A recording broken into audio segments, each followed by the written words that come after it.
শালা গ্রামের মানুষ যা খুশি বলুক, আমি আর জরিনারে বাড়িতে নিয়ে আইছাই। গ্রাম কাঁপবো, স্টাইল চাপবো। জরিনা, আমি আইলাম। ওই জরিনা, কোথায় গেলি রে? জলদি বাইরে আয়, তোকে নিতে আইছি।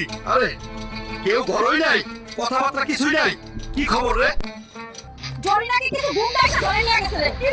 কোন গুন্ডা ছিল? কে ধরে নিল? দিদা, জলদি ভালো করে খুলে বলো, এক সেকেন্ডও নষ্ট করুন না।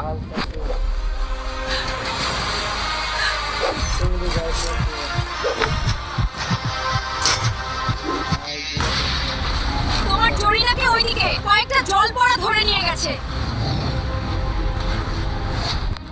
ওই শালা জল পড়া গুন্ডারা আমার জরিনাকে ধরে নিয়ে গেছস, আজ তোদের ছাড়বো না।